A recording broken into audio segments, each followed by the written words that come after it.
오늘 우리에게 주신 하나님의 말씀 나훔 1장 2절입니다. 나훔 1장 2절 말씀 한 목소리로 읽겠습니다. 여호와는 질투하시며 보복하시는 하나님이시니라. 여호와는 보복하시며 진노하시되 자기를 거스르는 자에게 여호와는 보복하시며 자기를 대적하는 자에게 진노를 품으시며. 아멘. 본문에 계시된 주님은 어떤 분이십니까? 질투하시며 보복하시는 하나님이십니다.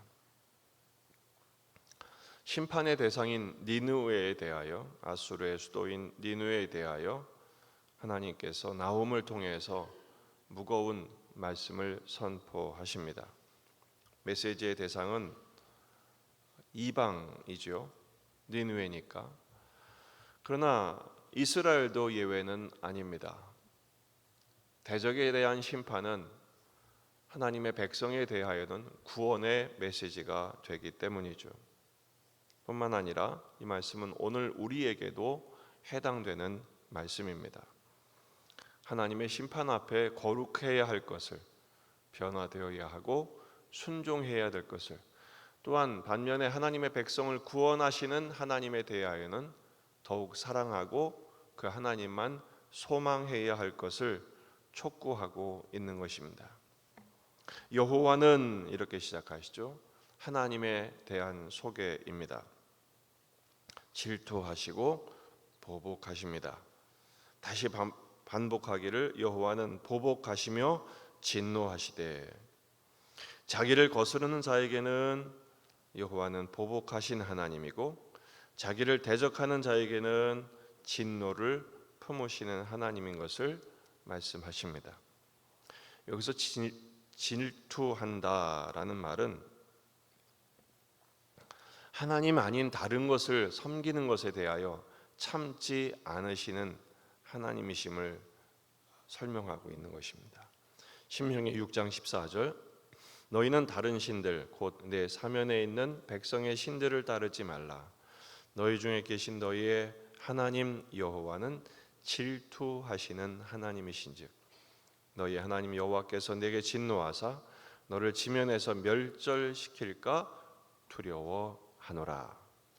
이 질투라는 단어를 나훔서에서는 진노라는 단어와 거의 같은 의미로 반복해서 사용하고 있습니다. 하나님의 질투를 유발하는 질투 유발자가 누구냐? 바로 이스라엘 백성들이었죠. 그들은 하나님을 섬기는 대신에 우상을 섬기고 열방과 세상의 힘을 의존했기 때문입니다. 허무한데 굴복한 것이죠. 하나님이 질투하시는 이유가 뭐냐?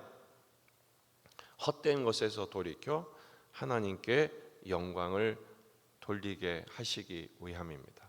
열방을 향해서도 마찬가지입니다. 열방이 하나님을 반대하는 이유가 뭡니까? 하나님을 거부하는 이유가 뭡니까? 세상의 힘을 의존했기 때문입니다. 세상을 더욱 사랑한 것이죠. 같은 의미입니다.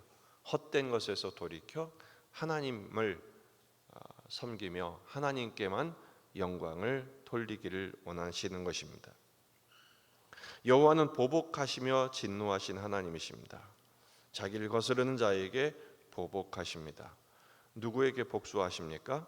하나님과 맺은 언약을 깨뜨리는 불순종자들.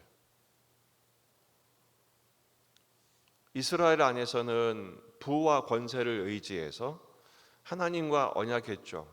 하나님이 정의롭고 공평하신 것처럼 이스라엘도 하나님의 공의와 정의를 시행하는 자가 되어야 하는데, 그들은 힘이 있다고 힘 없는 사람들, 가난한 사람들을 압제하고 착취하며 약한 자들의 피를 흘렸던 것입니다.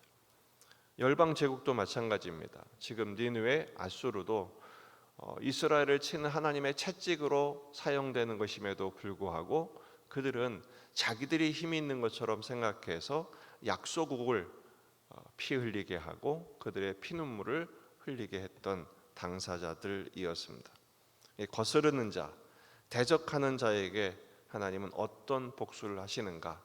세상 방식처럼 피비린내 나는 복수국을 펼치시는 하나님이 아니십니다. 여기서 말하는 복수는 법정 용어입니다. 갚아주시는 거죠. 재판장의 재판관이신 하나님께서 정의롭고 공평하며 불의에 합당한 벌을 내리시는 하나님이신 것입니다. 거스르고 대적하는 자들에게는 어떤 식으로 복수하시는가? 계시록 21장 8절에서 마지막 재판정에서 펼쳐야 되는 일들을 이렇게 표현합니다. 그러나 두려워하는 자들과 믿지 아니하는 자들과 흉악한 자들과 살인자들과 음행하는 자들과 점술가들과 우상 숭배자들과 거짓말하는 모든 자들, 이들이 바로 거스르고 대적하는 자들이죠. 이런 모든 자들은 불과 유황으로 타는 못에 던져지리니 이것이 둘째 사망이라. 하나님의 심판을 피할 수 없다는 것입니다. 반면에 하나님의 백성에게는 어떻게 하십니까? 계시록 21장 3절, 내가 들으니 보좌에서 큰 음성이 나서 이르되 보라, 하나님의 장막이 사람들과 함께 있음에 하나님이 그들과 함께 계시리니. 그들과는 함께 하시죠. 그들은 하나님의 백성이 되고 하나님은 친히 그들과 함께 계셔서 언약을 재확인하십니다. 하나님과의 언약이죠. 하나님은 그의 하나님이 되시고 그들은 하나님의 백성이 되셔서 모든 눈물을 그 눈에서 닦아주시고 다시는 사망이 없고 애통하는 것이나 곡하는 것이나 아픈 것이 다시 있지 아니하리니 처음 것들이 다 지나갔음이라. 선한 목자이신 왕이신 하나님께서 당신의 백성들을 구원으로 갚으시고 하나님의 위로로 채우시겠다고 말씀하시는 것입니다. 오늘 말씀은 두 가지로 우리에게 적용될 수 있습니다. 질투하시는 하나님 앞에서 우리도 하나님만 사랑하기로 다시 한번 우리 자신을 점검해야 합니다. 질투하신 하나님은 우리를 향한 독점적인 하나님의 사랑을 의미하는데 인간적인 표현처럼 이기적인 사랑을 말하지 않습니다. 여기서 말하는 질투는 거룩한 질투죠. 의롭고 뜨거우며 거룩한 영광을 위해서 타협하지 않는 사랑, 다른 것과 나누지 않는 사랑을 말합니다. 우리도 하나님을 이렇게 사랑해야 합니다. 이사야 42장 8절, 나는 여호와이니 이는 내 이름이라. 나는 내 영광을 다른 자에게 내 찬송을 우상에게 주지 아니하리라. 우리에게만 이 사랑을 주시겠다고 말씀하신. 우리도 마찬가지죠.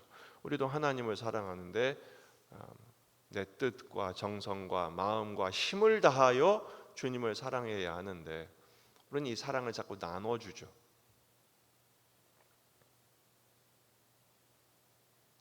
하나님만 사랑해야 하는 이 독점적인 사랑. 근데 우리는 돈보다 하나님을 더 사랑하는가? 우리는 돈 걱정은 하는데 하나님을 향한 사랑이 식은 걱정은 안 하잖아요. 자식 걱정은 하는데 오늘 나의 예배가 주님을 향하여 더 뜨거운 사랑이었나? 지난번보단 식은 사랑은 아니었나? 이거 가지고 고민하는 사람은 거의 본 적이 없어요. 우린 자꾸 헛된 것에 우리의 사랑을 나누려고 하지 하나님을 더욱 사랑하기 위해서 우리의 중심을 점검하고 확인하고 집중하려고 하지 않습니다. 하나님을 온전히 사랑하는 우리가 되기를 주의 이름으로 축원합니다. 우리가 주님을 사랑할 때 다른 문제는 문제가 되지 않는 것입니다. 우리를 그렇게 사랑하시는 하나님께서 우리를 가만두시겠습니까? 이 아침에 주님을 향한 우리의 사랑을 점검하게 되기를 바랍니다. 두 번째는 거스르는 자, 대적하는 자가 되지 말아야 한다는 것입니다. 하나님의 질투와 보복은 거스르는 자, 대적하는 자에게 해당되는 것입니다. 거스르는 자, 대적하는 자가 되지 않는다는 것은 오직 하나님께만 영광 돌리기로 작정하는 것입니다.